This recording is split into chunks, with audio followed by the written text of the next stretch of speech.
onset. Des internautes nous ont fait des messages inbox cette semaine, à savoir les réalisateurs camerounais Françoise Elan et Narcisse Wandi peuvent-ils travailler ensemble sur un même projet? Alors là, j'espère que Françoise Elan et Narcisse Wandi sont en train de nous suivre. Et tout de suite, chers téléspectateurs, voici la deuxième partie de l'interview de Françoise Elan qui s'annonce plutôt très chaude. Onset. Alors Ashia, je me focalise sur une petite fille, Mouna, qui en fait a vécu un drame. Sa mère est morte dans un accident de voiture à cause d'une dispute avec ses parents, avec ses parents. Donc elle, en fait, on vit du point de vue de l'enfant. Je me dis, à quel moment, nous, adultes, on se demande ce que ressent l'enfant? Moi, j'ai grandi au Cameroun. Et en Afrique, en général, je pense, on devrait, quand deux parents divorcent, par exemple, on ne demande jamais à l'enfant comment il vit ce divorce. On dit, bon, tu vas aller vivre chez ton père. Ça ne suffit pas. L'enfant, lui, ça le traumatise de voir ses parents séparés. Ça le traumatise de voir comme ça qu'il y a des problèmes dans la famille. Je pense qu'à un moment donné, il faut arriver à écouter l'enfant. Parce que cet enfant, en fait, elle se retrouve en train de vivre des choses qu'elle ne doit pas vivre en tant qu'enfant. Et surtout, elle arrive à avoir un regard qui est beaucoup plus vrai sur ce qui se passe que les adultes. Elle arrive à avoir un regard beaucoup plus vrai. Elle arrive à voir des choses. Et c'est ça. Je peux pas vous en dire plus, parce que si je vous en dis plus, je vais spoiler mon propre film. Donc moi, vraiment, c'est un court-métrage qui me tient beaucoup à cœur, que j'ai écrit il y a 6 ans, en fait. Ashia à 6 ans. C'est juste qu'il avait un autre titre. C'est tout. Et que quand j'ai ressenti l'envie de le tourner au Cameroun, je me suis dit, je vais repartir au scénario. Je vais le réécrire et l'adapter au contexte camerounais dans lequel je suis. Et c'est ce que j'ai fait, en fait. C'est un scénario qui s'appelait Joue avec moi, que j'ai réalisé écrit il y a 6 ans.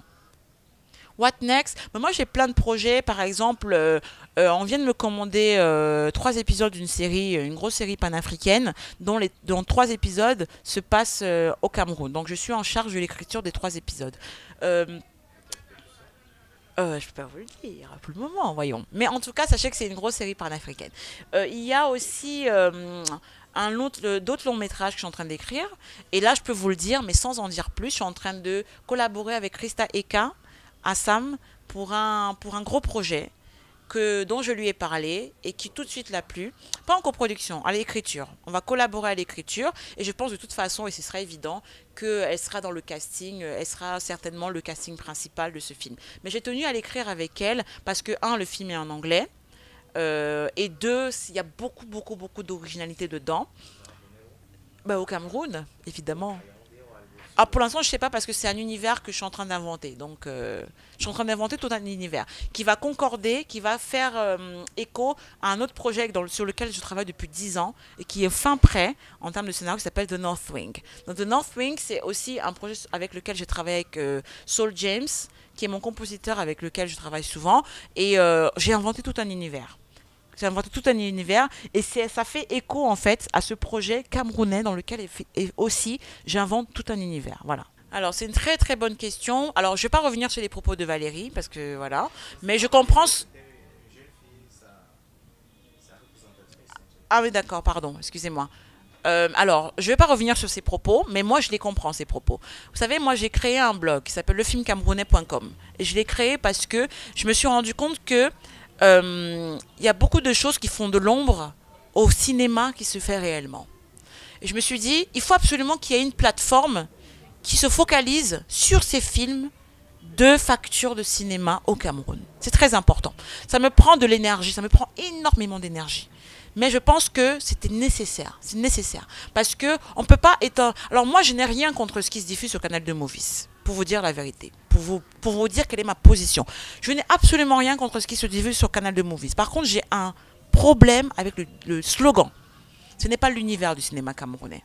C'est le slogan qui me dérange. Et non pas ce qui est diffusé. Voilà. Moi, vraiment, j'en suis vraiment qu'au slogan. Il n'y a que le slogan qui m'embête. Mais ce qui est diffusé là-bas a sa place pour moi. Moi, j'adore les petits sketchs que je vois que les gars tournent. Moi, ça me plaît. Ça me détend. Quand je suis à la maison, je regarde ça. Je prends du plaisir. Et puis, il y a des gens qui se démarquent là-dedans. Il y a des acteurs qui ont du potentiel d'acteurs de cinéma. Il faut juste qu'ils le sachent, en fait. Vous voyez? Donc moi, ce qui se diffuse sur le canal de Movies ne me dérange pas. La CRTV, de plus en plus, est en train de diffuser des films de facture cinéma. Et je pense que ça, c'est intéressant. On a eu Live Point récemment. Et ça, moi, quand je suis sur la CRTV, je vois, on a le cœur d'Adzaï, on a des films de facture de cinéma que la CRTV... Voilà. Même STV le fait aussi. STV, tous les vendredis, diffusait de bons films de facture cinéma. Donc, on ne peut pas accuser complètement les chaînes. Parce que les chaînes diffusent les films de facture cinéma. Vous comprenez? C'est la com autour, peut-être, qui pêche. Et la quantité, je pense. Le problème autour de la communication autour est la quantité. Peut-être qu'ils ont moins de place que les autres. Et ça, effectivement, c'est problématique. Vous voyez? Alors, moi, je crée le film camerounais parce que je me rends compte qu'effectivement, il y a de l'ombre qui leur est fait. Et je me dis, non, il faut que ça s'arrête. Et c'est là que je commence, chaque jour, vous voyez la fréquence avec laquelle je suis de plus en plus active. Et je donne la place aux acteurs et aux actrices de cinéma. Parce que c'est ça qui intéresse le public. Ce que je fais, j'ai créé des séances ciné de court-métrage. Tous les soirs sur LFC à 21h, vous avez des séances court-métrage. Parce que c'est là-bas que je vous montre concrètement la qualité de Léa Malé, la qualité de Eric Demtar, la qualité de Neb Dawan, etc. C'est là que je montre qui est qui. Et quand je parle pour la première fois d'un acteur dans LFC, je mets un lien vers un film, soit une bande-annonce, soit une bande-démo. Quelque chose où, quand le cinéphile regarde, il identifie tout de suite. Il n'a pas besoin de chercher. Quand j'ai parlé de Gobina Charlotte récemment, j'ai mis le lien de la bande-annonce de Worldzy. Il faut que les gens sachent que Gobina Charlotte, c'est Worldzy, que Laura Onyama, c'est tel film. C'est très, très, très, très important. Donc, moi, je fais ce travail parce que je pense qu'il va nous servir à tous. Et je pense qu'il faut qu'on contribue. Moi, il y a juste un petit truc que j'aimerais dire qui est très, très important. J'ai envie de dire à tous, s'il vous plaît, tous les gens qui ont participé à un film, quand vous communiquez sur ce film, c'est à vous que vous rendez service. À vous-même. Le contrat n'a pas besoin de dire que vous devez parler du film. Spontanément, ça doit être naturel. Vous devez parler du film, même si c'est une fois. Quand vous parlez du film, vous ne gonflez pas l'argent du réalisateur ou de la production, c'est à vous que vous rendez service. Comment vous pouvez considérer que parler d'un film, c'est gonfler l'argent du réalisateur ou de la production? C'est vous que vous vendez. Comment vous voulez travailler? Je vais prendre un exemple tout simple. Bruno Henry de Waka. Bruno communique sur Waka comme si c'était sa chose. Et c'est sa chose. Vous comprenez? Je n'ai pas besoin de tirer Bruno. Pourquoi Bruno a fait tous les festivals? Il y a des festivals où Bruno a payé lui-même son billet d'avion pour partir. Parce qu'il sait l'importance que c'est pour lui d'être là-bas. C'est là-bas qu'il décroche tous les films qu'il fait. Hein. Parce qu'il fait des rencontres. Il est là. Quand les gens le voient dans un film. Imaginez vous êtes réalisateur par exemple. Vous voyez Bruno dans Waka. Et vous êtes encore en train de faire le casting de votre prochain film. Vous croyez que vous allez vous lever, rentrer chez vous et aller écrire à un tel qui n'est pas présent? Bruno est là. Vous voyez? Il est là. On va le recruter tout de suite. Oh, je t'ai vu dans ce film. Je cherchais mon acteur depuis. Voilà, c'est bon, j'ai trouvé. Point. Alors, je vais rétablir certaines choses. Moi, j'ai eu un problème avec Blanche Bana. On a eu un problème parce que quand je crée LFC, un de mes premiers articles concerne Blanche Bana, qu'elle n'a pas apprécié. Et cet article, elle aurait pu se rapprocher de moi et ça aurait été réglé en 2 secondes. Mais ça a pris une ampleur et ça, je mets ça sur le compte des réseaux sociaux. Vous savez, quand on est derrière son ordinateur, on ne se rend pas vraiment compte de l'impact qu'on peut avoir quand on dit certaines choses, quand on a certains comportements. Et je pense qu'on a juste été victime de ce rapport réseau social à réseau social et non pas de personne à personne, d'accord? Je pense que tout est parti de là. Parce que moi, j'ai pu faire des erreurs aussi. Peut-être que j'ai fait une erreur en faisant cet article. Dans ce cas-là, je veux bien accepter que j'ai fait une erreur. Mais il faut aussi que, de l'autre côté, mon vis-à-vis parte aussi du principe que elle aurait pu me contacter d'abord, inbox, me dire. Et si j'aurais été dans une position de non, je ne veux pas être coopérative, oui, là, ça a pris une autre ampleur. Mais ça a pris une autre ampleur tout de suite. Soit.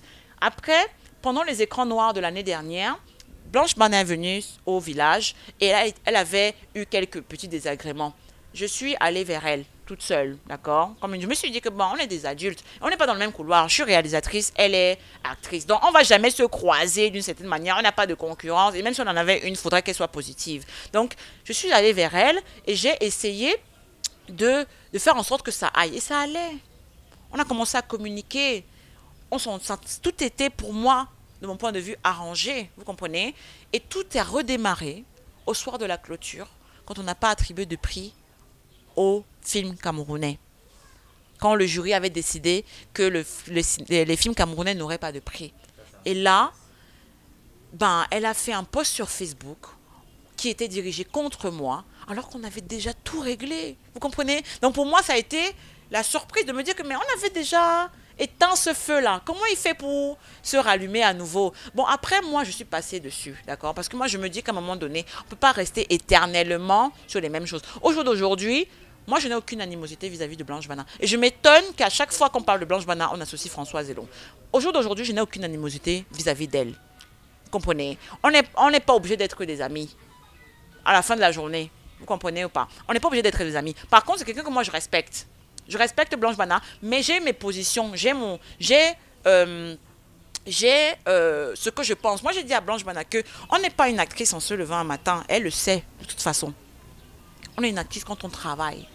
Quand on travaille dur pour être une actrice. Moi, la seule chose que j'ai dit à Blanche Bana ici, c'est que travail, n'écoute pas tout ce qu'on veut te dire. On veut te mettre sur un piédestal. Si tu veux te mettre sur ce piédestal, tu peux. C'est ton langage que toi. Par contre, tu as tout le potentiel pour.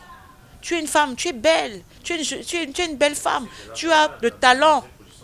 Tu as le talent. Tu as tout ce qu'il faut. Je ne sais pas si Blanche Bana et moi, on travaillera un jour ensemble. Ça peut arriver. Ce n'est pas... Pardon, ce n'est pas une porte fermée. Comprenez? Mais je veux simplement qu'on n'associe plus le nom de Blanche Bana et de Françoise Elon pour quelque chose de négatif. Ça peut être positif. Quand je viens faire Waka, je ne dis pas que c'est les écrans noirs qui ont permis que je fasse Waka. Ça, c'est faux. D'accord? Je sais comment j'ai fait Waka. J'ai fait ça seule. J'ai réuni des jeunes producteurs qui sortaient, qui faisaient même leur premier film pour que Waka existe. Bobby Shaman a été une des personnes qui m'a énormément soutenue pour que Waka existe. C'est la personne qui a fait que je crois au fait que je peux faire mon film ici au Cameroun. Tu vois, je n'avais jamais fait de film ici. Je venais en vacances, tu vois, non. Quand il dit que je suis un produit des écrans noirs, qu'est-ce que ça veut dire? Écran noir a permis que je fasse l'ouverture. D'accord? Quand je fais l'ouverture des écrans noirs, qui connaît que Françoise Elon a fait quoi ici dehors? La vie de mon film commençait à peine. Et mon film n'était même pas encore prêt. Il était encore en post-production. Il était encore en work in progress. Et quand Basek m'appelle, c'est Basek qui m'a appelé en personne. Me demander si je suis d'accord pour faire l'ouverture de son festival. D'accord? Il me parle de ça. Et c'est parti de Franck Ndema. Parce que Ndema était à Cannes. Moi, j'étais à Cannes à ce moment-là au marché du film. C'est Franck-Olivier Ndema qui voit mon film la première fois. Et qui suggère à Basek, à M. Basek Bakobio, de faire en sorte que je sois le film d'ouverture. Donc, M. Basek Bakobio demande la copie du film. On était encore à Cannes. Il regarde le film. Et donc, plus tard, un peu trop proche du festival à mon goût, mais tant pis, il m'appelle et il me demande si je suis d'accord pour faire l'ouverture des écrans noirs. Alors, quand je dis que je suis un produit des écrans noirs, qu'est-ce que ça veut dire? Ça veut dire que quand je fais mon film, Waka, mon film n'a pas de vie à ce moment-là. Ça veut dire que mon film aurait pu finir dans un tiroir, effectivement. Parce que j'étais dans un réseau complètement indépendant, d'accord? Et sans possibilité, quand mon film serait terminé, de le montrer. Je ne savais pas où j'allais le montrer. Il fallait que je crée tout un réseau pour que mon film soit vu. Mais je n'en avais aucun, d'accord? Et mon film, quand il était annoncé en compétition aux écrans noirs, j'ai eu aucun coup de fil. Aucune personne de la presse m'a appelé me dire que vous êtes dans la compétition du festival écran noir. J'étais en compétition. Mais sans intérêt particulier. Est-ce que tu comprends ce que je veux dire? Personne n'a porté d'intérêt à mon film, alors qu'il était en compétition. Mais par contre, quand il a été annoncé à l'ouverture, je ne te raconte pas. Je ne dormais plus la nuit. On me harcelait de tous les côtés. Je recevais des mails de tous les côtés. Et quand Waka passe aux écrans noirs, je t'assure que je m'asseyais et tous les autres festivals réclamaient mon film. Je n'ai pas eu besoin d'envoyer mon film en festival. Les 3/4 des festivals que Waka a fait après Écran Noir, c'est le festival directement qui me contacte que on veut votre film. Pas que vous allez passer une période de présélection, tout le train-train qu'on fait. Moi, j'ai 9 courts-métrages, 12 aujourd'hui. Les 9 courts-métrages, là, j'ai fait plein de festivals et j'ai toujours envoyé mon film moi-même. Là, je me suis retrouvée dans une posture où je n'avais besoin de rien faire. D'accord? Tout le monde me contactait parce qu'ils avaient vu mon film à l'ouverture, ou parce que Waka était à l'ouverture des écrans noirs. Alors que tout le monde avait été annoncé, ça avait été annoncé depuis que mon film était en compétition. Sans aucun intérêt pour personne. D'accord? Donc oui, je suis un produit des écrans noirs. C'est festival écran noir, du fait d'avoir été à l'ouverture, qui a fait que mon film ait la vie qu'il a eu. Aujourd'hui, il a eu fait plus de 30 pays. Il a eu plus de 6 prix, etc. Et ça démarre du festival écran noir. Que ça plaise aux gens, que ça ne plaise pas aux gens, c'est un fait et c'est une réalité. Et moi, je suis quelqu'un qui donne à César ce qui lui appartient. D'accord? Et c'est ça qui s'est passé. Donc, que ça soit clair dans la tête de tout le monde. Si moi, je le dis, personne ne peut venir me contredire. Vous ne pouvez pas savoir plus ce qui se passe sur mon film que moi-même. Qu'est-ce que ça veut dire? Donc, moi, je dis quelque chose, ça énerve les gens dehors. C'est votre film? Non, c'est le mien. Donc, si je dis quelque chose, respectez que c'est mon film et c'est moi qui puisse parler le mieux que je sais de mon film. On est même où là à la fin? Non, c'est parce que, bon, beaucoup disent... Non, mais qu'est-ce que ça veut dire? Beaucoup, c'est qui? C'est mon film. Waka est fait par Françoise Elong. Et quand Françoise Elong vous dit qu'elle a un produit des écrans noirs, on respecte ça. Point. On7. Merci à vous, très chers téléspectateurs, d'être toujours connectés sur On7, la fierté du cinéma camerounais. Bye bye.